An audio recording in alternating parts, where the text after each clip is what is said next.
Hello friends, welcome to exam Niti YouTube channel. अभी recently government ने एक फ़ैसला किया है कि आधार कार्ड को वोटर आईडी कार्ड से अब लिंक किया जाएगा। हालांकि ये जो फ़ैसला है ये काफ़ी पहले से चल रहा था, लेकिन उस पे सुप्रीम कोर्ट ने रोक लगा दी थी और अब ये कानून बन के हमारे सामने आएगा और अब आधार कार्ड को वोटर आईडी कार्ड से लिंक करना होगा।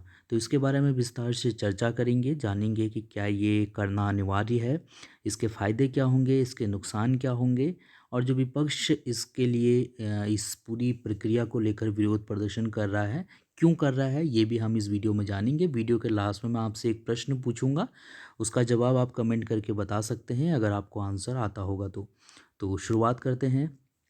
सबसे पहले जो नया जो एक कानून बनने जा रहा है, ये बेसिकली एक संशोधन है चुनाव अधिनियम में।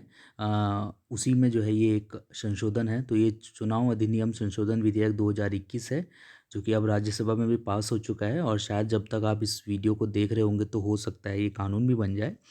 तो इस बिल में 4 अहम बदलाव किए गए हैं। उन बदलावों के बारे में हम यहाँ पर जान लेते हैं। सबसे पहले पहला जो बदलाव है वो ये है कि वोटर आईडी कार्ड को आधार से जोड़ा जाएगा और ये स्वैच्छिक प्रक्रिया होगी, इसको अनिवार्य नहीं बनाया गया है। हालांकि हो सकता है आने वाले टाइम में इसको अनिवार्य कर दिया जाए, लेकिन फ़िलहाल में ये अनिवार्य नहीं है। दूसरा बदलाव ये किया गया है कि वोटर रजिस्ट्रेशन के लिए 1 साल में 4 मौके मिलेंगे। यानी कि पहले अभी तक क्या होता था कि अगर आप 1 जनवरी तक जो है आपकी उम्र 18 साल हुई है, तभी आप जो है वोटर आईडी कार्ड के लिए अप्लाई कर सकते थे, फिर आगे बाद में मौका दिया जाता था। यानी 1 जनवरी तक जो है आपकी उम्र जो है वो 18 साल होगी, तो तभी जो है आपका ये वोटर आईडी कार्ड बनेगा। लेकिन अब आप क्या कर सकते हो कि 1 जनवरी, 1 अप्रैल, 1 जुलाई और 1 अक्टूबर, ये 4 बार जो है आपको मौका दिया गया है कि आप अपने आप को एक वोटर के तौर पे जो है रजिस्टर कर सकेंगे। ठीक है, वोटर, मैं बार बार वोटर बोल दे रहा हूँ तो आप इस चीज़ को ज़्यादा वो मत करिएगा। तीसरा जो बदलाव है वो ये है कि महिला सैनिकों के पतियों को भी सर्विस वोटर का दर्जा दिया जाएगा। अभी तक क्या हो रहा है कि जो भी महिलाएं हैं उनको जो है सर्विस वोटर का दर्जा दिया गया है। यानी कि कोई महिला का पति अगर आर्मी में है या फिर किसी और जॉब में है तो उस महिला को सर्विस वोटर का दर्जा दिया जाता है। लेकिन अगर वहीं कोई महिला अगर जॉब पे है तो उसके पति को जो है सर्विस वोटर का दर्जा नहीं दिया जाता। तो अब जो है पतियों को भी सर्विस वोटर का दर्जा दिया जाएगा। तो ये इसमें जो है एक अहम बदलाव किया गया है। चौथा जो बदलाव है वो आप यहाँ पर से देखेंगे कि चौथा बदलाव किया गया है कि चुनाव आयोग को ये अधिकार हो जाएगा कि वो चुनाव संचालन करने के लिए किसी भी परिषद को जो है उसका अधिग्रहण कर सकता है। यानी कि जैसे कोई स्कूल हो गया तो स्कूल वाला जो है आपत्ति नहीं कर सकता इसमें। अब चुनाव आयोग अगर चाहेगा कि हमें ये जो स्कूल है उसको चुनाव करने के लिए जो है लेना चाहिए, तो वो ले लेंगे जितने दिन के लिए उनको चाहिए होगा, जब तक मतलब चुनाव नहीं हो जाते, 2 दिन, 1 दिन, 2 दिन। ठीक है, तो ये जो है मतलब उनको एक तरीके से अधिकार मिल जाएगा कि वो अब जो स्कूल वाले रहेंगे या फिर जो और परिसर वाले रहेंगे वो अब इसमें विरोध नहीं कर सकते। चुनाव आयोग आराम से जो भी हम उनकी जो बिल्डिंग है वो यहाँ पर चुनाव के लिए ले सकता है। तो ये 4 अहम बदलाव इस पूरे के पूरे चुनाव अधिनियम संशोधन विधेयक 2021 में आपको देखने को मिलेंगे। तो अब इसमें काफ़ी टाइप का विरोध जो है विपक्ष कर रहा है। एक बात जो बार बार निकल के सामने आ रही है वो आ रही है पुत्तुस्वामी केस और सुप्रीम कोर्ट। ये पुत्तुस्वामी केस क्या चीज़ था ये, जिसको लेकर विपक्ष भी बार बार बोल रहा है कि इसका उल्लंघन किया जा रहा है। तो पुत्तुस्वामी मामले में सुप्रीम कोर्ट ने एक ऐतिहासिक निर्णय दिया था और उसमें कहा गया था कि जो ये पूरी प्रक्रिया है ये निजता और यानी कि प्राइवेसी को जो है ये मूल अधिकार जो है हमारा है उसका हनन कर रहा है ये पूरी की पूरी प्रक्रिया।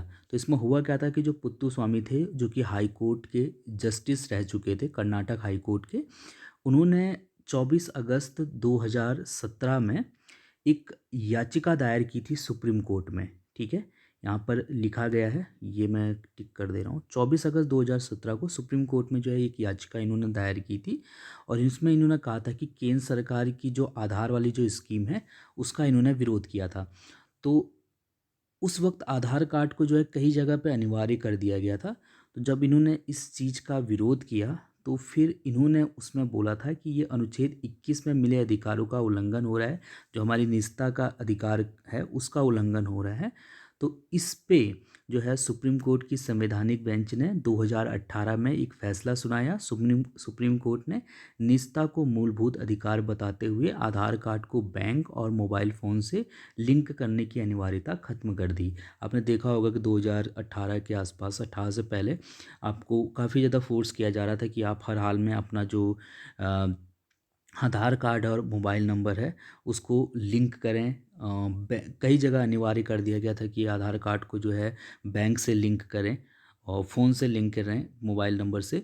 तो इस तरह की कुछ अनिवार्यताएं कर दी गई थी, तो उसको जो है सुप्रीम कोर्ट ने यहाँ पर रोक लगा दी थी। साथ ही साथ सुप्रीम कोर्ट ने ये फैसला दिया था कि आधार कार्ड जो है वो सीबीएसई, नेट और यूजीसी साथ ही साथ स्कूलों में एडमिशन के लिए ज़रूरी नहीं किया जा सकता। हालांकि पेन और आईटी रिटर्न फाइल करने के लिए आधार की अनिवार्यता को बनाए रखा गया था।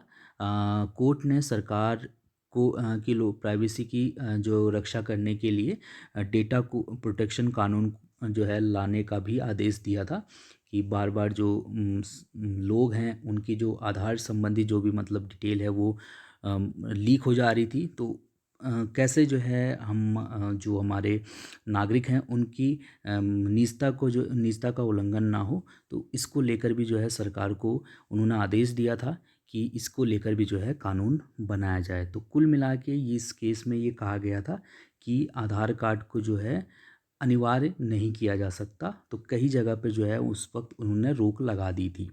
लेकिन अब क्या हो रहा है कि अब इसमें जो है सरकार कानून ला गई है। तो जाहिर सी बात है अगर ये कानून बन जाएगा तो फिर उसमें तो कुछ भी नहीं हो सकता। कानून बन जाएगा तो बन गया तो बन गया, ठीक है। चलिए, ये सब तो हो गई बातें। अब इसमें फ़ायदे देख लेते हैं कि ये जो पूरी प्रक्रिया है इसके फ़ायदे क्या होंगे। तो सबसे पहले तो फर्जी वोटिंग को रोकने के लिए जो है काफ़ी ज़्यादा मदद मिलेगी इसमें। वोटर आईडी की जो डुप्लीकेट वोटर आईडी कार्ड बन जाते हैं, आप में से कई लोग शायद जो इस वीडियो को देख रहे होंगे उनके पास भी एक से ज़्यादा जो है वोटर जो है आई कार्ड होंगे। इसके अलावा इलेक्शन डेटाबेस को मजबूत करने के लिए इसमें मदद मिलेगी। एक ही व्यक्ति का अलग अलग जगहों पर पंजीकरण के झंझट को ख़त्म करने के लिए ये काफ़ी ज़्यादा उपयोगी रहेगा। आपको पता है कि ज़्यादातर जो लोग हैं भारत में ग्रामीण इलाकों में रहते हैं या फिर शहरों में भी रहते हैं। अब तो जॉब के लिए लोग एक शहर में रहते हुए भी दूसरे शहर चले जाते हैं जॉब के लिए। तो वैसे ही गाँव से भी होता है, गाँव से लोग शहरों की तरफ आते हैं। तो इस कारण जो है उनको बार बार मतलब जो है हर जगह पे पंजीकरण कराना पड़ता है अपने आप को, ठीक है, वोटिंग के लिए। तो इससे जो है झंझट पाई जा सकती है। इलेक्ट्रॉनिक वोटिंग की दिशा में ये एक अहम कदम है, क्योंकि आप सभी को पता है कि आधार कार्ड जो है पूरी तरीके से ऑनलाइन ही है। इसके प्रवासी मतदाताओं को कहीं से भी वोट करने का मौका से दिया जा सकता है, क्योंकि एक आधार कार्ड से एक वोटर आईडी कार्ड लिंक होगा। तो इसमें क्योंकि आधार कार्ड सिंगल ही बनेगा, तो जिसकी वजह से जो प्रवासी मतदाता हैं वो कहीं से भी वोट कर सकेंगे, मतलब क्योंकि उनका लिंक रहेगा तो ज़्यादा प्रॉब्लम नहीं रहेगी। तो ये तो कुछ फ़ायदे हैं जो कि आपका चुनाव आयोग बता रहा है और साथ ही साथ सरकार भी बता रही है, ठीक है। लेकिन इसमें भी कुछ दिक्कतें हैं जो हमें ज़रूर देखनी चाहिए। सबसे पहले तो जैसा कि मैंने आपको बता दिया कि मौलिक अधिकारों का हनन इसमें हो रहा है। निजता के अधिकार का जो है, जो किसी में मौलिक अधिकार है हमारा, इसका उल्लंघन यहाँ पर किया जा रहा है। निजता पर सुप्रीम कोर्ट के फैसले का उल्लंघन हो रहा है, जो कि हमने इससे पहले यहाँ पर मैंने विस्तार से आपको समझा ही दिया था, पुत्तुस्वामी केस। तो इसका जो है जो इस केस को लेकर जो सुप्रीम कोर्ट ने फैसला दिया था तो उसका यहाँ पर उल्लंघन हो रहा है। इसके अलावा यहाँ पर कुछ और चीज़ें हैं। सरकार कुछ लोगों के लीगल अधिकार छीन सकती है। कैसे, वो मैं आपको बताऊंगा। सरकार के पास नागरिकों की सारी जानकारी आ जाएगी। आधार और वोटर आईडी कार्ड का इस्तेमाल अलग अलग है, इसलिए इसको जोड़ा नहीं जा सकता है। ये मतलब ये जो कथन है ये विपक्ष की तरफ से कहा जा रहा है। तो अगर आप ये देखोगे कि सरकार के पास नागरिकों की सारी जानकारी आ जाएगी, ज़ाहिर सी बात है आपको कि आज की डेट में अगर भारत में कोई सबसे सेफ डॉक्यूमेंट में से एक है, मतलब सबसे एक तरीके से अगर विश्वसनीय डॉक्यूमेंट में से, तो उसमें आप आधार कह सकते हो, क्योंकि बायोमेट्रिक वगैरह सब कुछ लिया जाता है।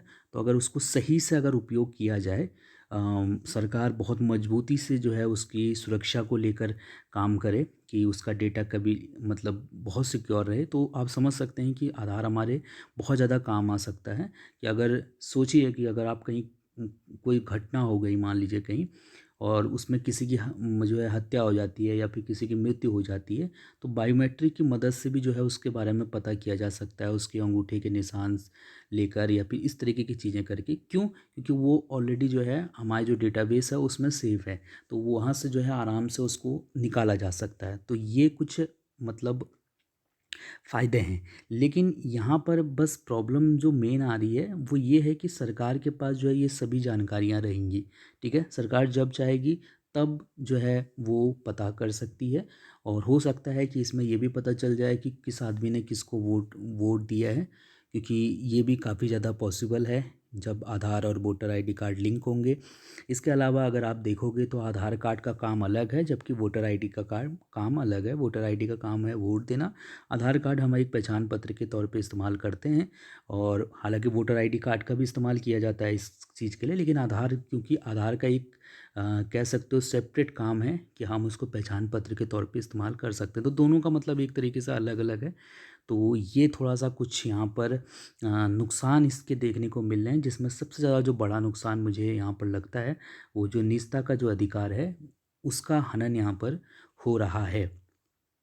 चलिए, इसके बाद अगर हम यहाँ पर कुछ, जैसे मैंने आपको बताया कि कुछ गलत इस्तेमाल, मैंने बोला कि हाँ इसका हो सकता है कुछ गलत इस्तेमाल हो, लेकिन यहाँ पर बात ये आती है कि क्या अभी तक कुछ गलत इस्तेमाल हुआ है? तो हाँ, कुछ जगहों पर देखने को मिला है, जैसे कि 2002 में जो UIDAI है, इसने माना था कि 40,000 फेक आधार कार्ड को जो है रद्द किया गया। तो मतलब आप समझ सकते हो कि आधार कार्ड भी यहाँ पर जो है फेक बने हुए थे, और ये पहली बार था कि जो एक तरीके से कह सकते हो कि आधार कार्ड बनाने और तो उसकी देखरेख करने वाली जो संस्था है वो पहली बार ये मान रही है कि इस तरीके से जो है उनके सिस्टम में भी जो है धोखेबाजी हुई है। ठीक है, तो करीब 40,000 जो है फेक आधार कार्ड उस वक्त रद्द किए थे इन्होंने। दूसरा जो आया था वो तेलंगाना में वोटर लिस्ट से फर्जी वोटरों को हटाने की कोशिश की गई थी। उस दौरान क्या हुआ था कि 22 लाख जो असली वोटर थे उनको भी लिस्ट से हटा दिया गया था। और इसमें बैडमिंटन की जो फेमस खिलाड़ी हैं ज्वाला गट्टू, इनको भी जो है इनका नाम भी उसमें से हट गया था। ठीक है, ज्वाला कट्टू। तो ये इसमें फिर जब तेलंगाना से सरकार से जो है पूछा गया था, तो उसमें उसने जानकारी दी थी कि आधार वाला कोई सॉफ्टवेयर था जिसका इस्तेमाल के दौरान जो है ये गलती हो गई थी, और 22 लाख जो असली वोटर थे उनका नाम भी हट गया था। तो एक तरीके से कह सकते हो कि यहाँ पर मतलब अम, ये जो पूरी जो प्रक्रिया है जो कि कहा जा रहा है कि सेफ बनाएगा, वो कहीं ना कहीं अपने आप में हो सकता है आने वाले टाइम में प्रॉब्लम क्रिएट करे। इसी तरीके से IDFC के मुताबिक आंध्र प्रदेश में जाति और धर्म जैसे मानदंडों का इस्तेमाल कर राज्य सरकार द्वारा संचालित एक वेबसाइट पर करीब 51.67 लाख परिवारों की लोकेशन को मनचाहे तरीके से ट्रैक किया जा सकता है। तो ये सब पॉसिबल हुआ आधार की वजह से, क्योंकि आधार का जो डेटा है वो कलेक्ट है, हाँ, कलेक्ट किया गया है। और जो एक तरीके से कह सकते हो कि जो सबसे ज़्यादा जो डेटा लिया गया है किसी की किसी अगर डॉक्यूमेंट को बनाने में, तो वो आधार में लिया गया है। ठीक है, तो ये कुछ चीज़ें हैं। तो यहाँ पर कुल मिला के प्रॉब्लम ये आ रही है कि आधार और वोटर आईडी कार्ड को जोड़ने के दौरान भी कई प्रॉब्लम आई हैं। इसके अलावा ज़रूरी नहीं कि आधार कार्ड 100% सेफ़ हो, उसमें भी कई बार यहाँ पर गलतियाँ देखने को मिली हैं, और जो डेटा है उसको भी जो है सर्च किया जा सकता है। ये भी बात भी सामने आ गई है। तो ये तो कुछ जो है गलत इस्तेमाल की संभावनाएं हैं। इसके अलावा यहाँ पर अगर आप चाहते हैं कि आप अपने आधार कार्ड और वोटर आईडी कार्ड को लिंक करना चाहते हैं, तो वो यहाँ पर मैंने लिख दिया है, आप SMS के माध्यम से कर सकते हैं। ये जो पूरी प्रक्रिया है, अगर वो आपको समझ में आ गई है, अगर आपको सही लगता है तो आप ये कर सकते हैं, या फिर आप इस पोर्टल पे जा सकते हैं। यहाँ पर भी आप जो है अपना जो वोटर आईडी कार्ड है और आधार कार्ड है उसको लिंक कर सकते हैं। ठीक है, तो ये जो मैंने प्रोसेस लिखी हुई है, आप सेम टू सेम इसको फॉलो करिएगा। तो आपकी जो प्रक्रिया है, मैसेज करना है आपको इस नंबर पे। ठीक है, तो ये आपकी प्रक्रिया शुरू हो जाएगी, और या फिर आप डायरेक्टली इस वेबसाइट पे जाके लिंक कर सकते हैं। एक प्रश्न मैं आपके लिए दे रहा हूँ, आप इसका आंसर बता सकते हैं। भारत में जो पहला आधार कार्ड है वो किसको मिला था, आपको ये बताना है। एक महिला को मिला था, ये मैंने आपको बहुत पहले बताया बताया था, तो जब हमारी रेगुलर क्लासेस चलती थी। तो आप इसका आंसर बता सकते हैं। मैं आपको इसका आंसर कमेंट बॉक्स में पिन कर दूंगा। हो सकता है कल कर दूं, परसों कर दूं, मुझे जब लगेगा कि हाँ आ गए हैं कुछ लोगों के आंसर, तो मैं पिन करके कमेंट जो है कमेंट पिन कर दूंगा, तो आप देख लीजिएगा। तो ये थी आपकी आधार कार्ड से रिलेटेड कुछ डिटेल। आई होप आपको ये समझ में आया होगा। कोई कन्फ्यूज़न होगा तो आप कमेंट करके मुझसे पूछ सकते हैं। Thank you so much.